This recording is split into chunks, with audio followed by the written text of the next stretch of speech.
Everyone, hope everything is going well. I wanted to show you this one card and why it's relevant as of today. It's a Bill Mazeroski autograph card that I got via TTM. And why am I showing this? We had game 7 of the World Series last night. Very exciting game. I asked a poll on my Instagram whether or not this was the best World Series game 7 in our lifetime. And my own opinion, I'm biased, obviously, I would say is the 2016 World Series Cubs versus Cleveland Indians. And why do I say that? Because the Cubs finally broke all the curses and it took, 108 years to win a World Series title in Chicago. It was huge. It was like one of the largest parades we had in Chicagoland. And they told us to work from home at that time. And that's how intense it was. And was talking to the wife yesterday, and then I said, which was the best World Series game 7? And then she asked me when was the last time the Dodgers won because she doesn't watch that much baseball. And I said last year. Then she obviously then said no, it was the Cubs winning. And then you have to look at the fact that the Cubs went to extra innings, and no, they were down 3-1 in that series. Then they came back, and then after that, they blew a 3-run lead with Chapman saving that game, trying to save that game, and then went to extra innings. There's a 20-minute rain delay, and then bada bing, bada boom. Zobrist did his thing, got a few RBIs, and then the Cubs clinched it. So, crazy game then in 2016, crazy game last night. You got Yoshinobu, if I'm pronouncing his last name correctly, from the Dodgers. Amazing performance. Simply amazing. But why do I bring up this individual? This individual, Bill Mazeroski, if you thought last night's game was amazing, he hit a walk-off home run in the early 1960s against the New York Yankees. Okay? That was nuts to end the last game of the World Series. Okay? So what we saw last night was insane, but probably not as insane as a walk-off home run. Okay?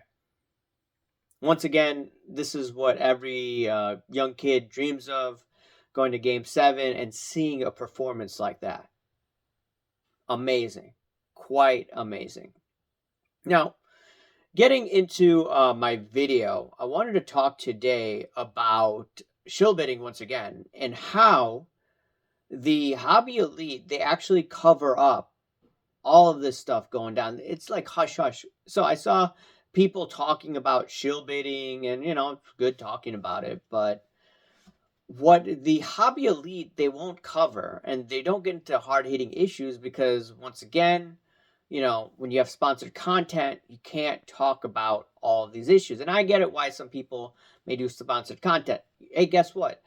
Some people may need it financially. I get it. I understand. Okay. Some people may not have a full-time job and they need that money to pay for rent and food, and inflation's out of control and all that. So, okay, understood. But when that happens, the truth or all the information gets, how should I say it?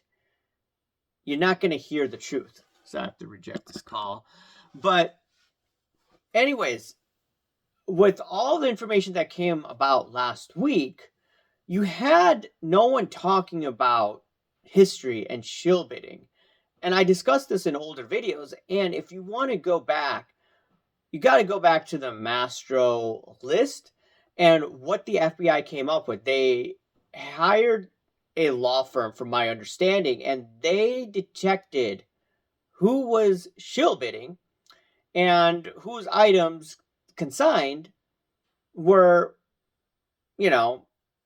the prices weren't accurate based on the shill bidding.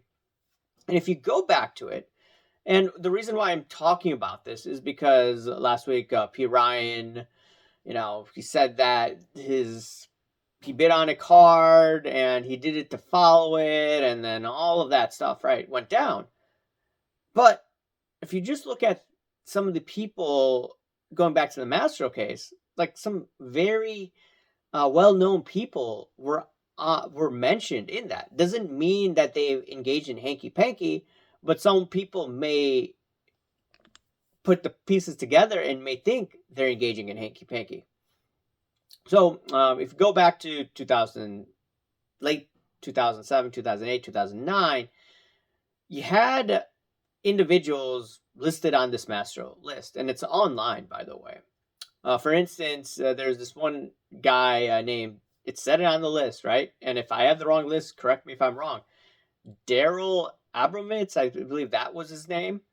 And you had, he was listed as the shill bidder according to the list. And then there were items that Ken Golden had for auction, through consignment, and his items were shilled. Now, once again, it doesn't mean that Ken Golden was partnering up with this guy, but it does look a little strange that why is this guy Daryl or whatever, Mr. Abramitz, why is he shill bidding on his items specifically in that list they compiled? You also had the Foreman brothers from SGC, or they were one of the brothers was the owner of it, and his brother was shill bidding. That's strange, right? All the SGC fanboys, some of them came after me back in the day. Not back in the day, but a couple of years ago. And I brought that up, and they're like, basically, you're negative for bringing this up. It's just look, how many people in the high end, that are AKA celebrities in this hobby, how much hankus pankus have they engaged in? And how much of this is actually censored by the mainstream of the hobby, right?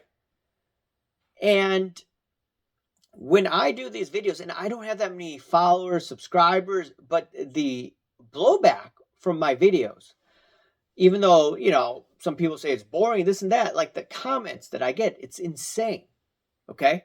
One day I have to show you some of these comments. It's just crazy. Absolutely crazy. The DMs, the comments. Now, YouTube's algorithm does block some of these comments. The reality is that they don't want to get into these topics because they're going to be blackballed. I'm talking about the YouTube folks, the media in this hobby. They're not going to touch it. They're not going to touch it because they don't want to be blackballed. They don't want to have any negative repercussions for doing that. Okay?